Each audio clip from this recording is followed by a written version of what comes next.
Welcome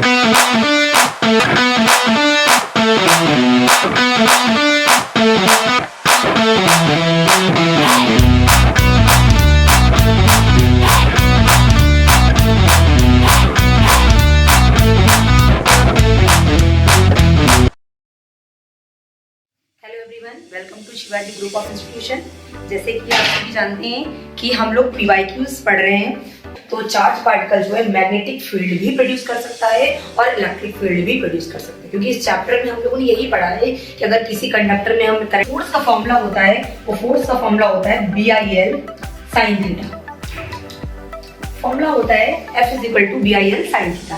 B आपका area है, B जो है वो मैग्नेटिक फील्ड है, तो B, A and phi are the symbol of intensity of magnetic field, area and flux respectively। अपने हाथों में एक पॉइंट पर हम intensity तो 6 ये या बजा होगा सभी को।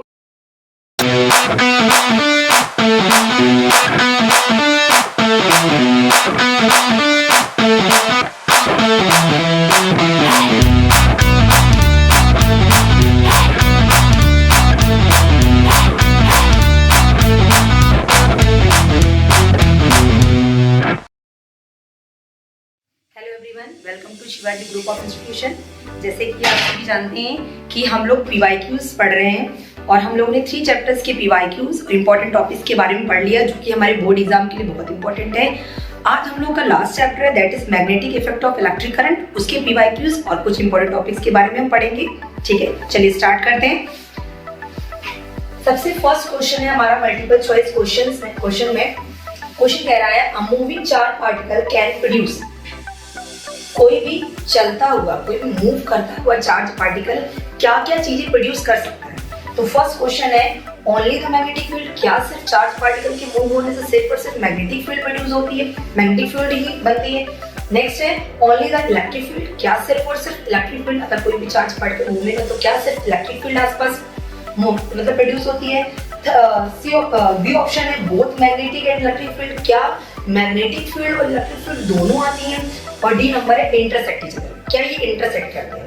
तो इसका राइट ऑप्शन जो होगा वो होगा आपका both magnetic field and electric field. आपको पता है कि जब भी किसी भी कंडक्टर में कोई भी चार्ज पार्टिकल मूव करता है तो चार्ज पार्टिकल जो है मैग्नेटिक फील्ड भी प्रोड्यूस कर सकता है और इलेक्ट्रिक फील्ड भी प्रोड्यूस कर सकता है। क्योंकि इस चैप्टर में हम लोगों ने यही पढ़ा है कि अगर किसी कंडक्टर में हम करंट फ्लो करते हैं, करंट फ्लो करने से चार्जेस तो फ्लो होंगे, चार्जेस के फ्लो होने की वजह से करंट फ्लो होगी, तो चार्ज पार्टिकल घूम रहे हैं तो उसमें आसपास क्या मैग्नेटिक फील्ड प्रोड्यूस होती है। और आपको पता है कि अगर चार्ज पार्टिकल का मूवमेंट हो रहा है तो इलेक्ट्रिक करंट भी प्रोड्यूस होती है, और इलेक्ट्रिक करंट के प्रोड्यूस होने की वजह से उसमें इलेक्ट्रिक फील्ड भी होती है। तो इसी वजह से जब भी कोई चार्ज पार्टिकल मूव करेगा तो उसमें इलेक्ट्रिक फील्ड और मैग्नेटिक फील्ड दोनों होंगे। ठीक है, तो इसका राइट ऑप्शन होगा option number B, that is both magnetic and electric field. ठीक है, नेक्स्ट क्वेश्चन की तरफ मूव करते हैं। नेक्स्ट क्वेश्चन है हमारा which one of the following is not a unit of magnetic field. आपको पता है magnetic intensity of magnetic field जो है उसकी बहुत सारी यूनिट्स होती हैं, इसको रिप्रेजेंट करते हैं बी से, उसकी यूनिट बहुत सारी होगी। तो उनमें से बोला कौन सी यूनिट ऐसी है जो वो नहीं, मतलब उसकी जो यूनिट नहीं है, बी की यूनिट कौन सी नहीं है। तो वेबर पर मीटर स्क्वायर में पता है, वेबर पर मीटर स्क्वायर तो होती है यूनिट। टेस्ला भी होती है, गॉस भी होता है, और न्यूटन पर एम्पियर मीटर होता है, ना कि न्यूटन पर एम्पियर स्क्वायर। तो ये हमारा जो ऑप्शन होगा वो रॉन्ग हो जाएगा, क्योंकि इसकी जो यूनिट होती है वो न्यूटन पर एम्पियर मीटर होती है, ना कि न्यूटन पर एम्पियर स्क्वायर। तो राइट ऑप्शन कौन सा हो जाएगा, D number option, that is Newton पर एम्पियर स्क्वायर। ठीक है, नेक्स्ट क्वेश्चन की तरफ मूव करते हैं। नेक्स्ट क्वेश्चन हमारा the length of a conductor carrying a current is placed in a magnetic field to strength B perpendicular to it. The force acting upon it. बोला गया है कोई भी कंडक्टर है किसी लेंथ का, उस पे कुछ करंट फ्लो हो रही है, उसको किसी मैग्नेटिक फील्ड में रखा गया है और वो परपेंडिकुलर है उसके। तो बोला उसमें जो फोर्स लगेगा वो कौन सा होगा। तो आपको पता है कि जो फोर्स का फॉर्मूला होता है वो फोर्स का फॉर्मूला होता है BIL sin थीटा। फॉर्मूला होता है F = BIL sin थीटा। अगर परपेंडिकुलर तो थीटा की वैल्यू कितनी होगी, 90 डिग्री।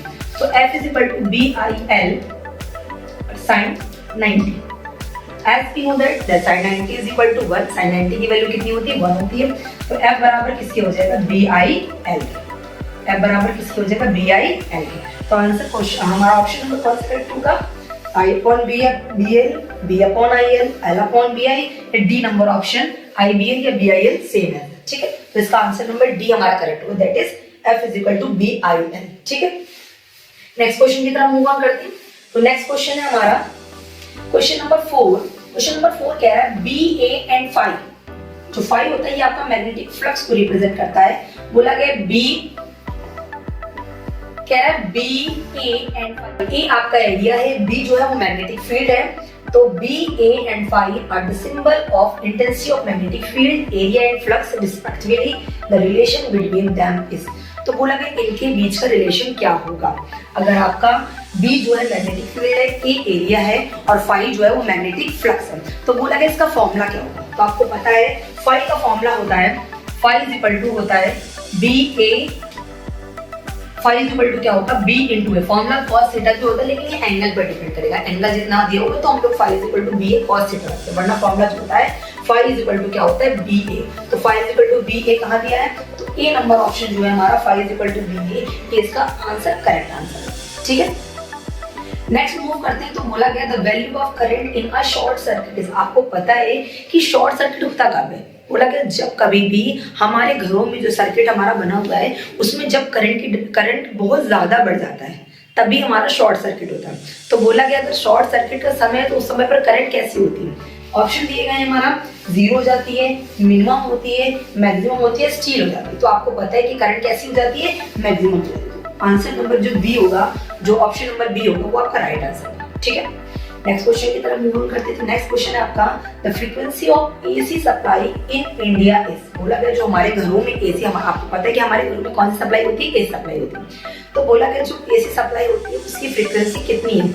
तो जो हमारे घरों में एसी सप्लाई होती है उसकी जो फ्रीक्वेंसी है वो 50 हर्ट्ज। कितनी है, 50 हर्ट्ज। तो इसका आंसर नंबर बी होगा जो करेक्ट आंसर है, ठीक है।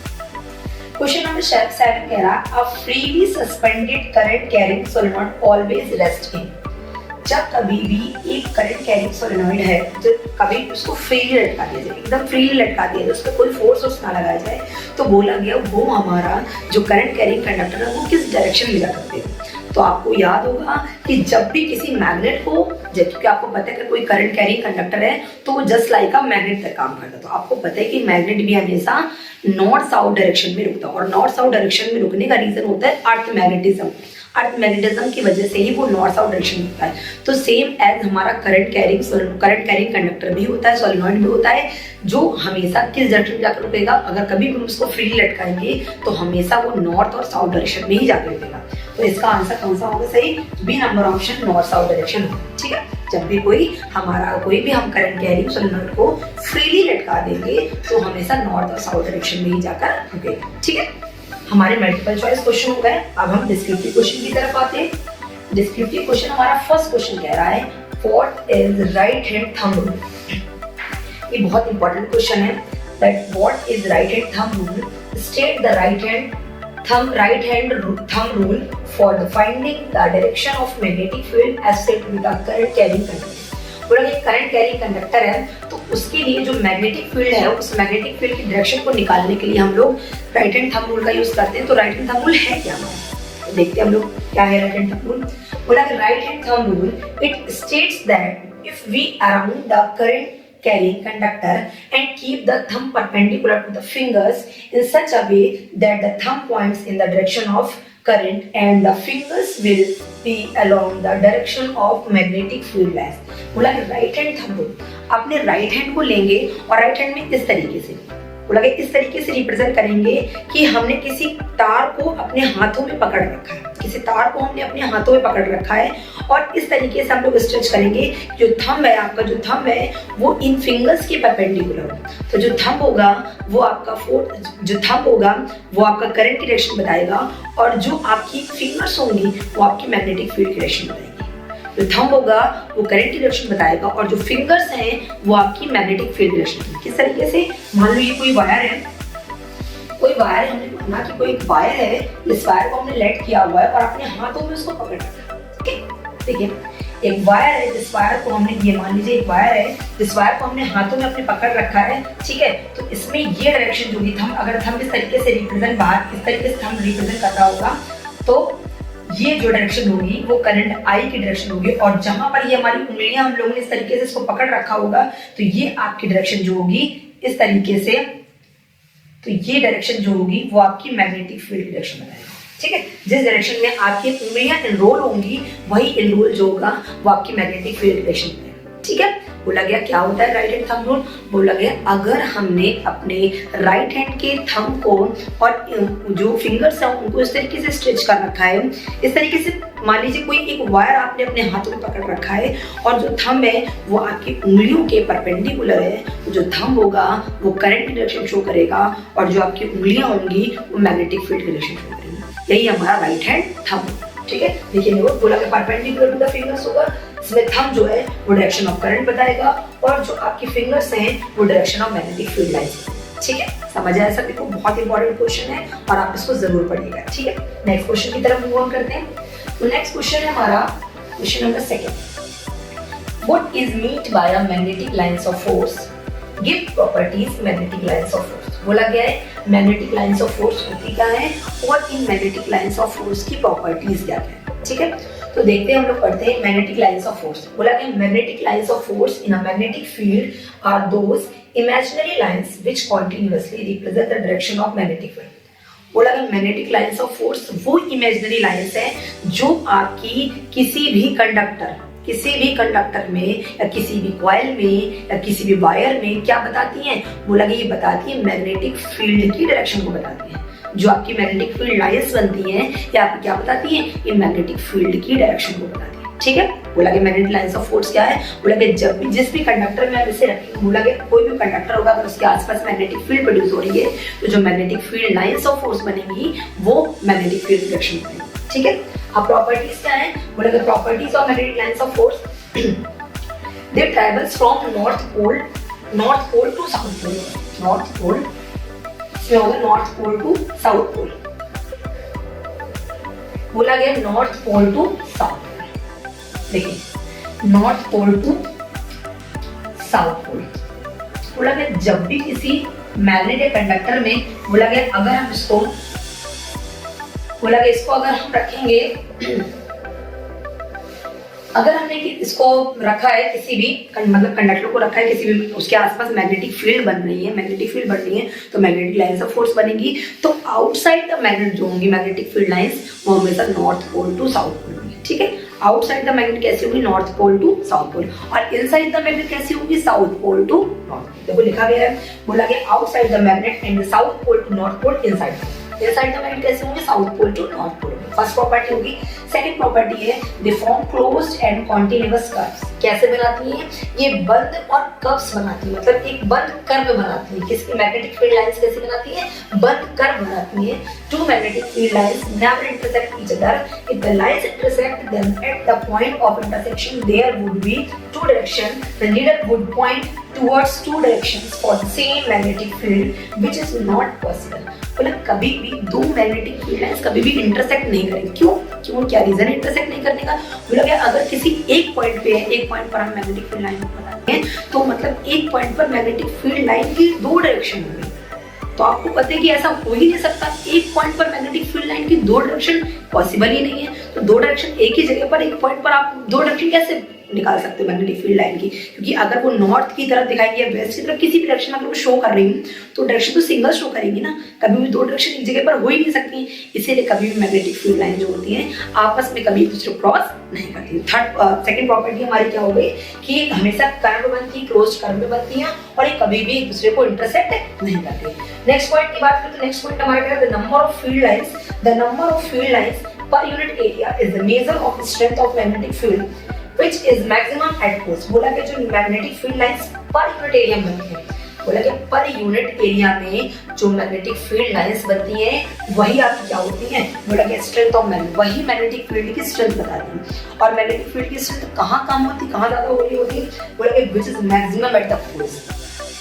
सेंटर पर सबसे कम होती है और पोल्स पर सबसे ज्यादा होती है। ठीक है, बोला the magnetic field lines are strong where the field lines are close together and weak where the lines are far apart। बोला कि जहां पर मैग्नेटिक फील्ड लाइंस, बोला कि जहां पर मैग्नेटिक फील्ड लाइन जो है वो बहुत क्लोज बनेगी, बहुत पास बनेगी। आपको पता है कि मैग्नेटिक फील्ड लाइंस जो हैं अगर पोल की बात करें यहाँ पर पोल की बात करें, यहाँ नॉर्थ और यहाँ साउथ करें, तो पोल पर जो मैग्नेटिक फील्ड लाइंस बनती हैं वो क्लोज बनती हैं। कैसी बनती हैं? क्लोज बनती हैं, बहुत पास पास बनती है। इसीलिए यहाँ पर मैग्नेटिक फील्ड लाइन जो बनेगी, वो जो मैग्नेटिक फील्ड होगी वो कैसी होगी? स्ट्रॉन्ग होगी। और जहां पर दूर दूर बनेंगी वहां पर मैग्नेटिक फील्ड लाइन कैसी होगी? वहां पर मैग्नेटिक फील्ड होगी वो कैसी होगी? वीक होगी। और जहां पर पास पास होगी वहां पर स्ट्रॉन्ग। ठीक है, समझ आया सभी को? प्रॉपर्टी सभी को समझ में आई होंगी। चलिए नेक्स्ट क्वेश्चन की तरफ हम लोग मूव ऑन करते हैं। नेक्स्ट क्वेश्चन है हमारा, बोला गया नेक्स्ट क्वेश्चन है what is the difference between direct current and alternating current? Difference between direct current and alternating. बोला गया जो डायरेक्ट करंट और अल्टरनेटिंग करंट हो उसमें क्या डिफरेंस है? क्वेश्चन बहुत आता है एग्जाम में। ठीक है, तो क्या डिफरेंस है? बोला कि इट्स मैग्नीट्यूड रिमेन्स कांस्टेंट। जो डायरेक्ट करंट है इसकी मैग्नीट्यूड जो होती है इसको हम कम ज्यादा नहीं कर सकते, ये हमेशा फिक्स होती है। ठीक है, जो डायरेक्ट करंट होता है इसका मैग्नीट्यूड जो होता है वो हमेशा फिक्स होता है, इसको हम चेंज नहीं कर सकते, रिमेन्स कांस्टेंट होता है। ठीक है, एसी अल्टरनेटिंग करंट में बोला गया its magnitude remains changing harmonics. बोला कि हमेशा चेंज करता है। जो अल्टरनेटिंग करंट होती है इसकी वैल्यू को हम लोग कम ज्यादा कर लेते हैं। ठीक है, बोला कि it always flows in one direction only. जो डायरेक्ट करंट होती है आपको पता है कि सिर्फ और सिर्फ एक ही डायरेक्शन मूव कर सकती है, इसमें दो डायरेक्शन मूव करने वाला नहीं सिस्टम है। ठीक है, तो ये सिर्फ और सिर्फ एक ही डायरेक्शन में मूव करेगी। अल्टरनेटिंग करंट की बात करें तो बोला कि its direction get reversed periodically. बोला कि एक कंप्लीट करने के बाद मतलब एक पीरियड कंप्लीट करेगा, दूसरे पीरियड में क्या कर देगा? अपनी डायरेक्शन को बदल देगा। ठीक है, पीरियड बाय पीरियड की अपनी डायरेक्शन को क्या करता है? बदल देता है। ठीक है, नेक्स्ट की बात करें तो it is delivered by cell and DC dynamo. बोला कि किसके द्वारा दी जाती है? बोला गया ये किसके द्वारा? सेल्स और डीसी डायनामो के द्वारा दी जाती है। किसके द्वारा दी जाती है? ये सेल और डीसी डायनामो के द्वारा दी जाती है। It is delivered bye AC dynamo. किसके द्वारा दी जाती है? एसी डायनामो के द्वारा दी जाती है। जैसे कि आपको पता है कि हमारे घर जैसे लाइट चली जाती है तो अब तो लोगों ने इन्वर्टर ला रखा है, लेकिन पहले क्या होता था? जनरेटर यूज करते। तो जनरेटर जो था वो डीसी था, वो डीसी करंट हम लोग क्या सकते हैं। जो हमारे जो नॉर्मली डीसी डायनामो और सेल होते हैं क्या करते हैं? बोला गया ये हमारे डायरेक्ट करंट देते हैं, और जो एसी डायनामो होते हैं ये हमें कौन से देते हैं? अल्टरनेटिंग करंट देते हैं। ठीक है, नेक्स्ट क्वेश्चन की तरफ मूव करते हैं, क्वेश्चन नंबर 4 की तरफ। क्वेश्चन नंबर 4 हमारा कह रहा है on what factors does the force acting upon a charge particle moving in a magnetic field depend? Write the formula for this। बोला कि एक चार्ज पार्टिकल जो है वो एक बोला कि मैग्नेटिक फील्ड में घूम रहा है, तो बताइए उसकी फोर्स का फॉर्मूला क्या होगा? इसकी फोर्स का फॉर्मूला सेट लिखना है। ऑन व्हाट फैक्टर, किन किन चीजों पर डिपेंड करता है? तो जो इसका फॉर्मूला होता है वो होता है F = QVB sin थीटा। ठीक है, QVB sin थीटा। ठीक है, तो जो Q होता है ये आपका चार्ज होता है, जो Q होता है वो charge, total charge on particle. यहाँ पे लिखेंगे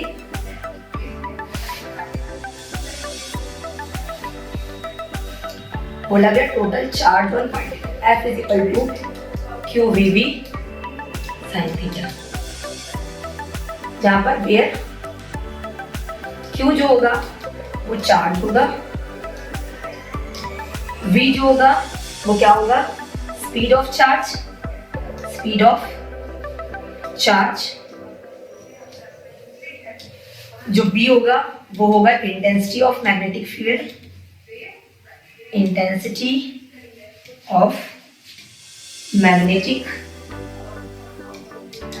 मैग्नेटिक फील्ड, और जो थीटा होगा वो होगा angle between B and V। जो मैग्नेटिक फील्ड है और जो B हमारे स्पीड ऑफ द पार्टिकल है, जो speed of the charge particle है, उसके बीच में जो एंगल बनेगा उसको हम थीटा से लिखते हैं। तो किन किन फैक्टर पे डिपेंड करेगा? बोला चार्ज पे डिपेंड करेगा, स्पीड ऑफ द पार्टिकल पे डिपेंड करेगा, intensity of the magnetic field पे डिपेंड करेगा, और उनके बीच में जो आपका मैग्नेटिक फील्ड और स्पीड ऑफ द पार्टिकल के बीच का जो एंगल है उस पर डिपेंड करेगा। इन सब चीजों पे हमारा जो फोर्स प्रोड्यूस होता है चार्ज पार्टिकल के द्वारा, इन चीजों पे डिपेंड करेगा। ठीक है, इन फैक्टर्स पे डिपेंड करेगा। ठीक है, तो आपको इस तरीके से रिप्रेजेंट करना पड़ेगा। ठीक है, नेक्स्ट क्वेश्चन की तरफ मूव ऑन करते हैं। तो नेक्स्ट क्वेश्चन है हमारा, क्वेश्चन कह रहा है the current of 2 ampere in 1 metre long. बोला गया करंट है हमारा, करंट बोला गया 2 एम्पियर, तो हम लोग गिवन नोट करते हैं। बोला कि current of 2 ampere, even note करेंगे given the current of 2 ampere in 1 metre long electric conductor. Current है हमारा I is equal to 2 ampere, 1 metre long मतलब लेंथ जो है वो 1 मीटर है। Electric conductor is flowing, the conductor is placed at an angle of 30 degree, 30 degree होगा तो theta जो है वो कितना हो गया 30 डिग्री।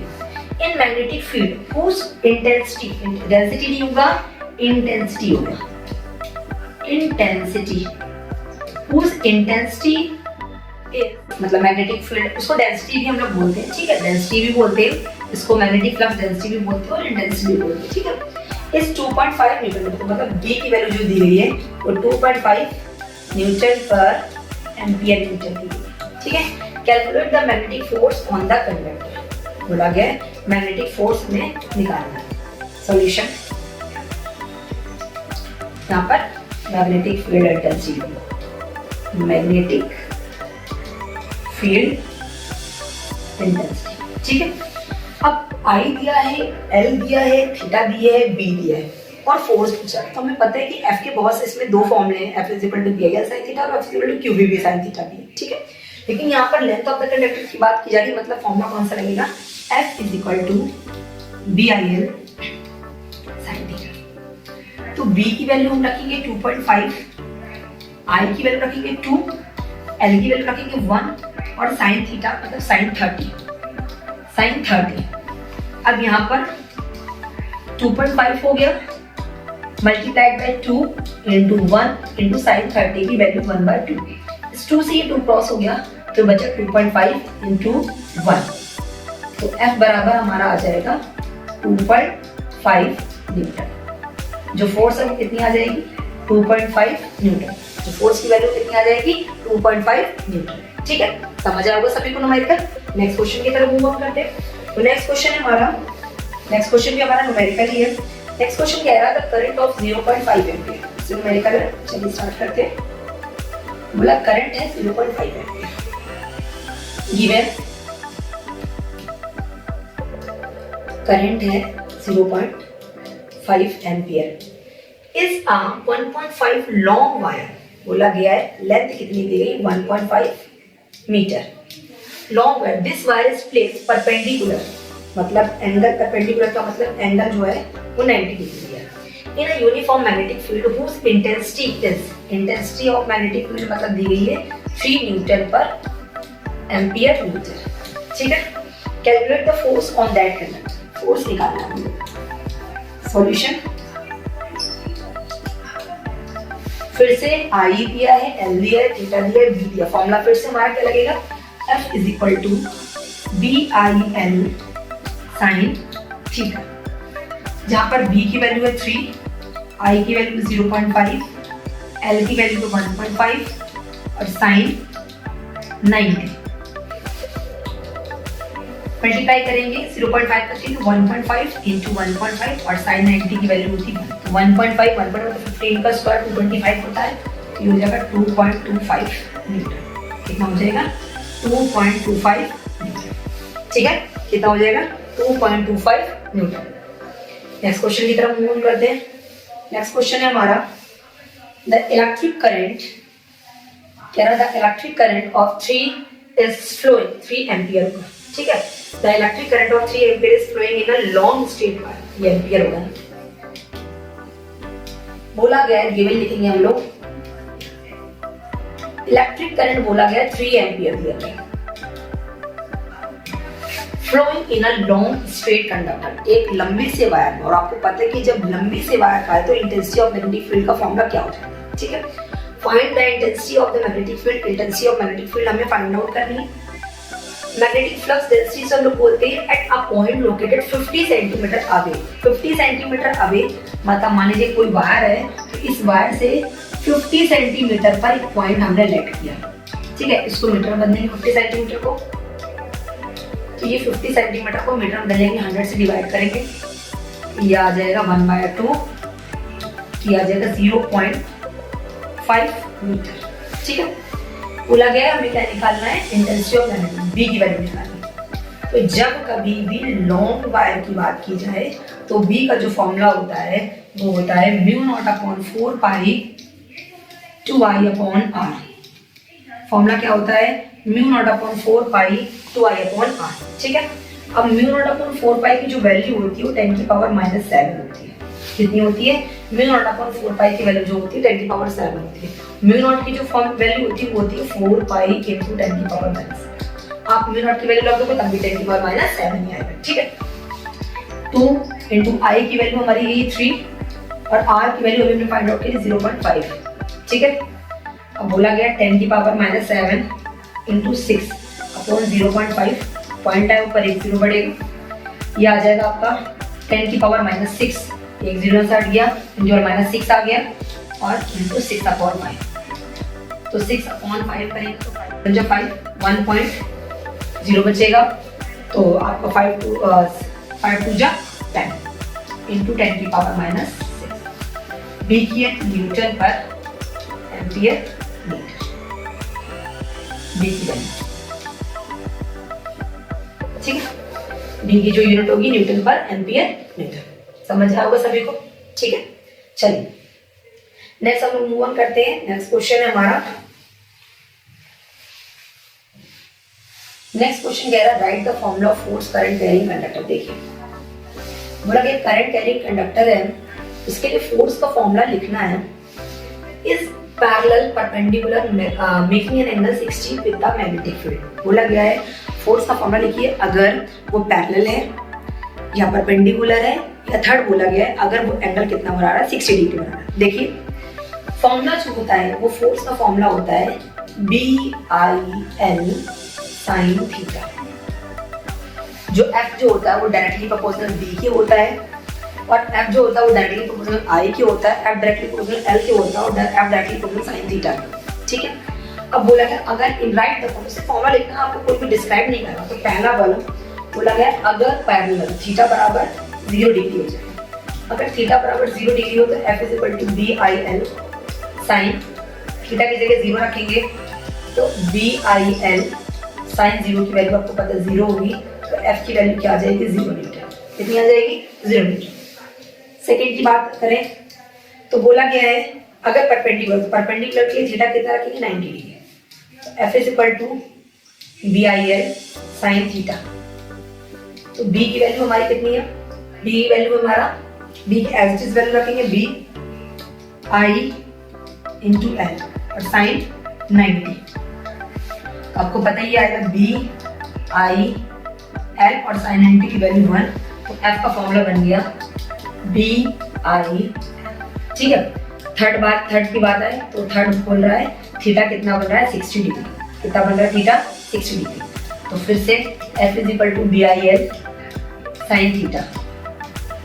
BIL को एज इट इज रखा हमने, साइन थीटा की जगह साइन 60 डिग्री, ये आया BIL। साइन 60 की वैल्यू होती है √3/2। फॉर्मूला बन गया BIL √3 अपॉन, या फिर अगर बोलेंगे √3 BIL अपॉन 2। ये हमारा फोर्स का फॉर्मूला। ठीक है, समझ आया होगा सभी को? ठीक है, ये तीनों फॉर्मूले अगर एंगल ये है तो बोला गया तीनों के आपको फॉर्मूले लिखने हैं। ठीक है, नेक्स्ट क्वेश्चन की तरफ मूव ऑन करते हैं। तो नेक्स्ट क्वेश्चन है हमारा, क्या है an electron whose mass is 9 × 10 की पावर -31 kg। आपको पता है इलेक्ट्रॉन का मास कितना होता है 9 × 10 की पावर -31 kg। तो गिवन लिखेंगे पहले, मास कितना है 9 × 10 की पावर -31 kg। ठीक, एंड चार्ज मतलब Q बोला गया 1.6 × 10 की पावर -19 कूलम। चार्ज दिया है वो 1.6 × 10 की पावर -19 कूलम दिया गया। मूविंग विद द स्पीड जो दी गई है बोला गया 3 × 10 की पावर 6 मीटर पर सेकेंड की। Parallel to the x axis, जो हमारा चार्ज मूव कर रहा है उसकी स्पीड जो है वो 3 × 10⁶ मीटर पर सेकेंड है, और जो चार्ज मूव कर रहा है वो एक्स एक्सिस में घूम रहा है। ठीक है, चार्ज किस एक्सिस में घूम रहा है? एक्सिस। यहाँ पर प्लस Q चार्ज। ठीक, मतलब इलेक्ट्रॉन है तो माइनस है, इलेक्ट्रॉन है तो माइनस। ठीक है, enters acting in the magnetic field of 0.3। Magnetic field कितनी दी गई है 0.3 वेबर पर मीटर स्क्वायर है। पैरेलल टू जेड एक्सिस, बोला कि ये हमारा एक्स हो गया, यहाँ पर जेड एक्सिस, बोला कि जेड एक्सिस में मैग्नेटिक फील्ड है, ये बी हो गया। ठीक है, बोला कि जेड एक्सिस में हमारा मैग्नेटिक फील्ड है। Find the force acting, force हमें फाइंड आउट करना है। ऑन इट एक्सीलरेशन, एक्सीलरेशन भी फाइंड करना है। And direction of force, force की डायरेक्शन बतानी है। तो आपको पता है कि अगर क्यू की डायरेक्शन ये है, बी की डायरेक्शन ये है, या इसमें क्यू की डायरेक्शन और वी की डायरेक्शन भी होती है हमारी, तो फोर्स की डायरेक्शन क्या हुई, वाई एक्सिस। फोर्स की डायरेक्शन क्या हुई, वाई। ठीक है, डायरेक्शन तो हमें पता है वाई एक्सिस में होगी क्योंकि आपस में तीनों परपेंडिकुलर होंगे, एक एक्सिस में एक जेड एक्सिस में, तो दूसरा हमारा जो थर्ड बचा है वो वाई एक्सिस में। ठीक है, पहले फॉर्म एफ निकालेंगे। F is equal to q v B sine theta, और आपको पता है इनमें सबके बीच में एंगल कितना बन रहा होगा, 90 डिग्री। कितना एंगल बन रहा होगा, 90 डिग्री बन रहा होगा। तो क्यू की वैल्यू हमारी 1.6 इंटू 10 की पावर माइनस 19, वी की वैल्यू है 3 इंटू 10 की पावर 6 इंटू बी की वैल्यू है 0.3 और साइन थीटा की जगह साइन 90। 1.6 इंटू 3 का मल्टीप्लाई करेंगे तो आ जाएगा 4.8। कितना आ जाएगा, 4.8 इंटू 10 की पावर माइनस 19 और 6 10 की पावर माइनस 13 इंटू 0.3 और साइन 90 की वैल्यू 1। तो 4.8 इंटू 0.3 इंटू 10 की पावर माइनस 13, 4.8 0.3 का मल्टीप्लाई करें तो आएगा 1.44 इंटू 10 की पावर माइनस का 30। फोर्स है ये हमारा फोर्स है। ठीक है, फोर्स की वैल्यू कितनी आ गई, 1.44 इंटू 10 की पावर माइनस 13।